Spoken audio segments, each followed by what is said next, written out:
Hello, my name is Ben. I am the owner-operator of Van's Woodshop. So this is the first video I'm doing like this, so please forgive me if there's parts you don't like. Let me know.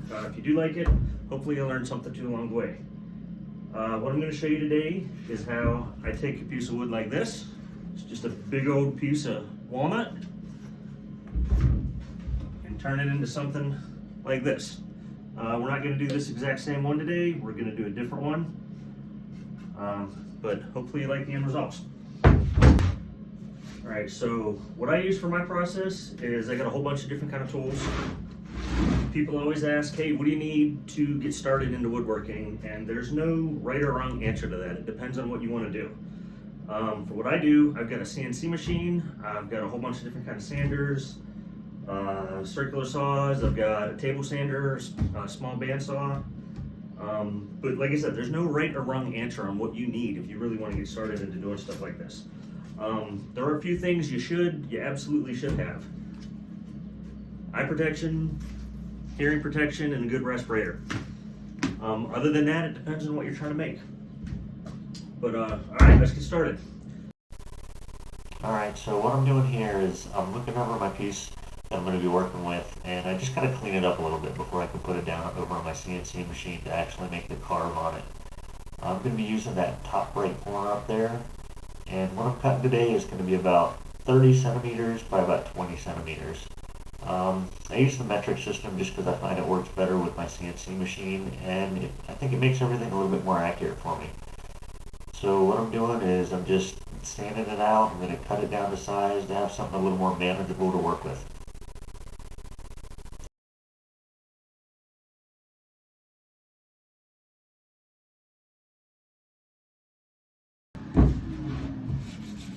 Alright, much better. It's still got a little bit of a curve in it.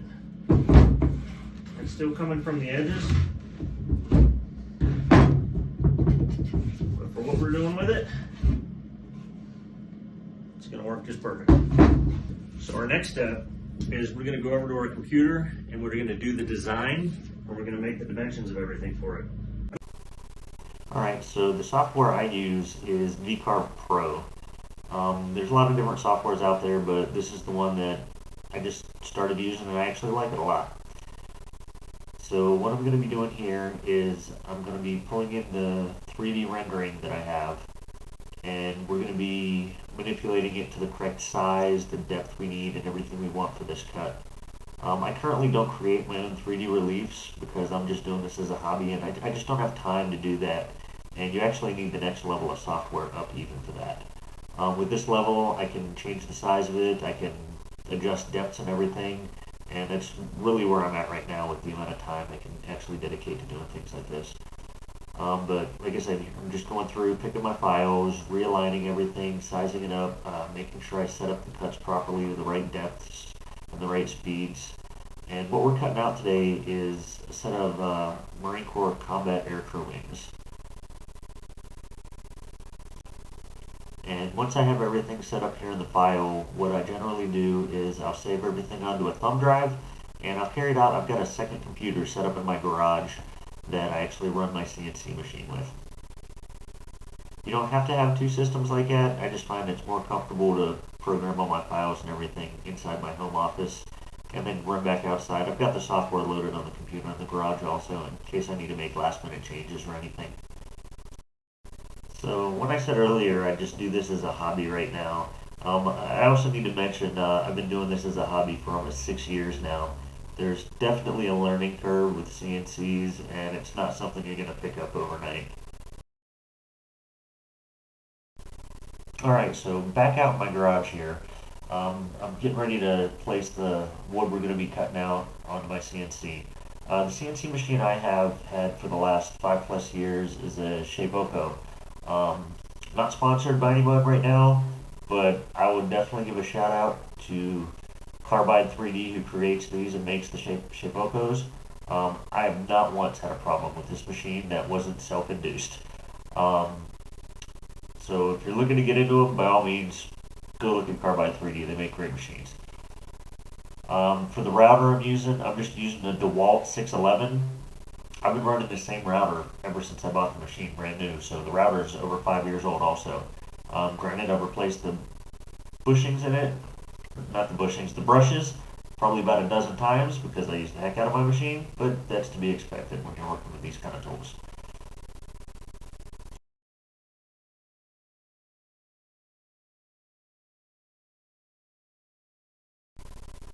So I don't clamp my wood down tight yet whenever I'm still getting everything lined up. That's in case I need to make last minute changes or moves to anything. So what I'm going to be doing is I will actually run my router the entire length and height of the board to make sure my clamps are not within the working surface. If you actually look at my clamps real close, and this isn't the first set of clamps I've had, I've accidentally hit them once or twice with a bit. And it'll chew up a clamp pretty bad, but it'll definitely destroy a bit. Some of these bits get kind of expensive. So I'm just being really meticulous, making sure I've got them spaced far enough to where there's not a chance I'm going to hit something while I'm zeroing my machine on the wood. Really, at this stage of the project, the more time and care you take on it is what's going to set up for a better final product. It's not something you want to rush.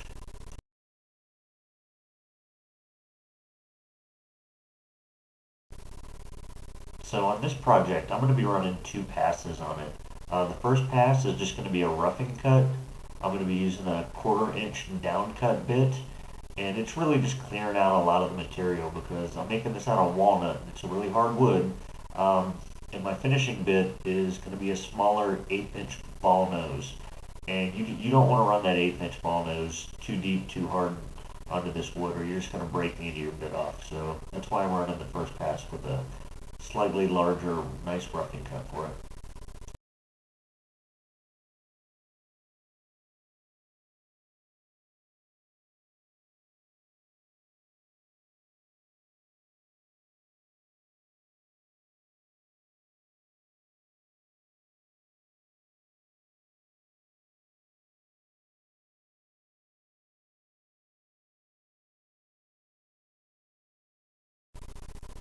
So the last thing I always do here while getting it in place and clamped down and zeroed is I'll Z my vertical axis last. If you're going to make a mistake, it's going to be on that, and that's going to be what's the most damaging. So it's just I always make sure it's the last thing I do, so I know it's good to go before I get ready and hit run to start cutting out wood. Alright, so crank it up. Let's get cutting.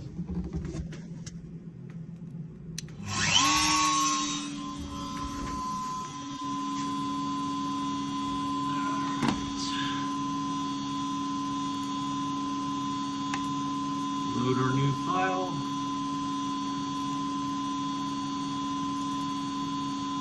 "3D roughing."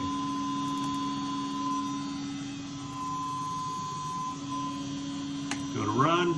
I'm going to turn the feed rate down right now. This is the first time I just made this file. I just want to check everything to make sure it's good before I let it go full blast.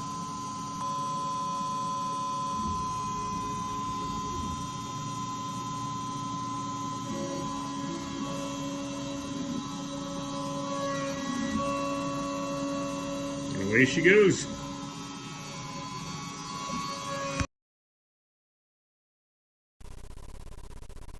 So the roughing cut on this piece took just shy of 2 hours. So with a little bit of moving magic, let's burn through this real quick.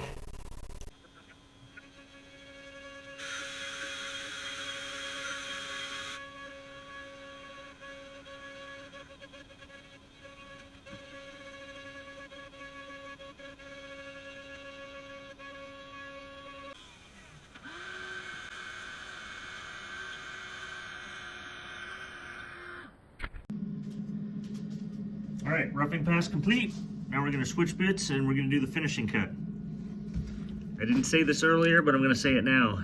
Do not leave your machine unattended. I'm going to repeat it for the people in the back. Do not leave your machine unattended. Bad things can happen. You can light your garage on fire. Knock on wood. Never happened to me yet, but do not leave your machine unattended. Got it? Alright, switching bits.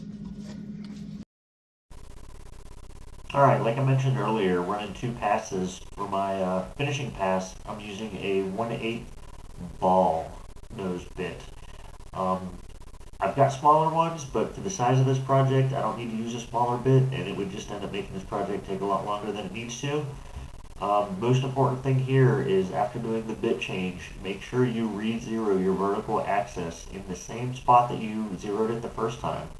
Otherwise you're going to have inconsistencies and you're going to screw up a nice piece of wood.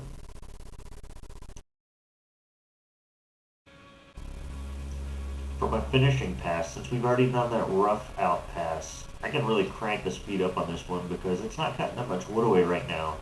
So my finishing pass took just a little over 2 hours, which isn't too bad on something this size.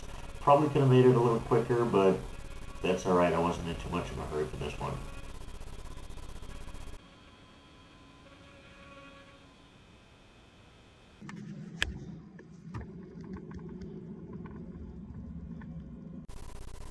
So we're almost there. Here's what it looks like after that finishing pass. Not quite done yet. What I'm going to do now is I'm going to put that 1/4 inch bit back in it, and I'm going to run a pass that's going to do the entire outline of the wings. I'm going to cut it down so it's about a 1/4 inch below the lowest point in it right now. And what that's going to do for me is it's just really going to give it more spacing, and it's going to kind of frame it out with the rest of that wood, because I'm not going to cut these wings completely out of the board. I'm going to leave that walnut there, but just with enough of a gap around the wings so it really frames it out.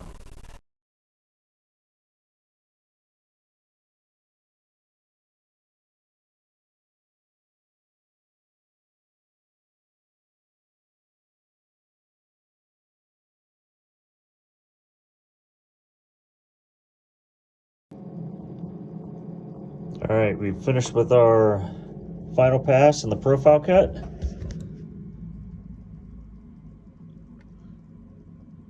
Almost done. Now we just got a lot of finishing work to do. Alright, one thing I had not mentioned before, but I will bring it up now because we're actually there, is everyone that does anything like this, whether you do it by hand with hand routers or you're making flags or anything, one recommendation I have for everybody is go buy yourself a keyhole bit. It makes your projects look a lot more professional, and you don't have to buy hangers and hooks to hang everything on walls. So we're just gonna flip this over.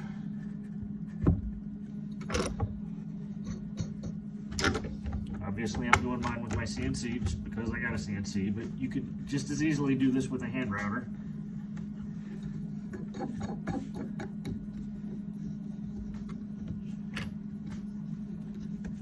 Alright, it's not going anywhere.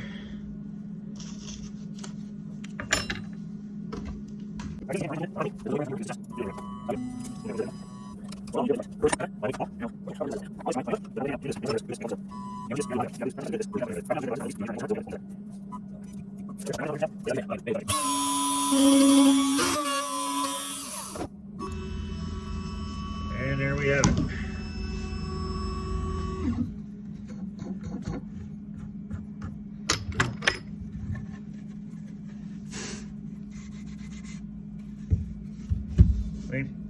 Nice keyhole bit to hang it up with. Don't have to add anything else.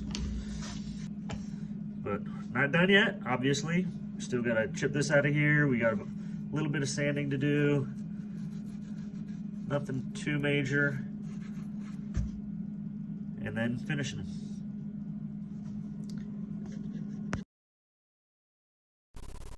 And now we're on to the most tedious part. You gotta do all the fine finishing, sanding, and just clean it up a little bit of rough edges here and there. As long as you're using the right bits doing the finishing pass, you're not going to have too much work to do, but there's always going to be a little bit that you really just want to go through just to give it that extra touch to make it better. My process, I use between chisels, 5-in-1 tool scraper, and just some good old-fashioned hand and sandpaper. It's just going over it real fine. One of the sanders I use, I have a rotary sander. You have to be really careful with these though, because depending on which type of pad you have on the end of it, you can destroy your finished carving right now. So I've got a couple different ones I switch back and forth from, and just I really don't get on it very hard when I'm using the rotary sander here. The rest of it's just a lot of handwork and a lot of time, just putting in that extra effort to really make it shine.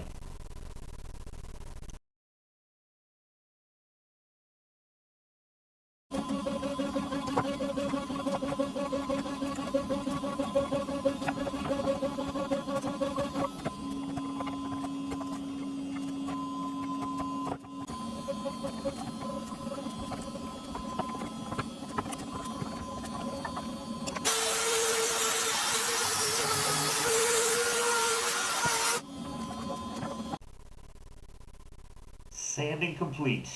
Alright, on to the last two final steps here.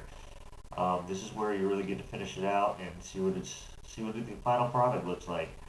Alright, so what I'd like to do with these pieces that I leave the exterior wood on as a frame is I'll take a slightly darker stain to it just to kind of make the contrast from what the carving in the middle is and that outside picture frame.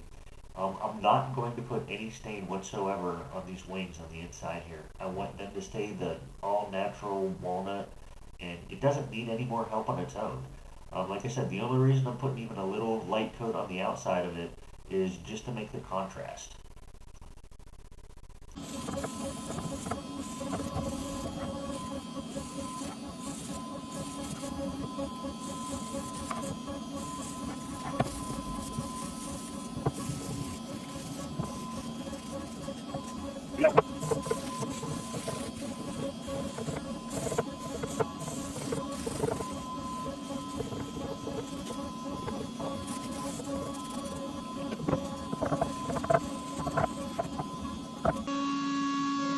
Alright, we got it all cleaned up. Hopefully you can hear me. If not, I'll dub over it later. All we got left is to do the clear finish on it. All I do, I use a clear spray paint for most of my stuff like this. It seals it up really good, and it gives it just an awesome looking finish. We're going to do one really light coat, then we'll go back later and do 2 or 3 heavy coats. So let's hang it up and get her done.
I'm setting a horrible example because I forgot to put on my respirator.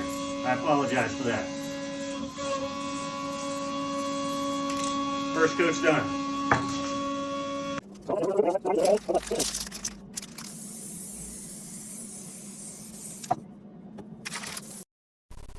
If you've liked this project, please do me the favor and hit that like button, let me know, and subscribe. So many more to come. And if there's something in particular you want me to focus on more in my processes or techniques, please by all means leave me a comment below. Hard to believe this is that same piece of wood from earlier. The total runtime for this project was just over 7 hours. Let me know what you think down below in the comments, and thank you for following on.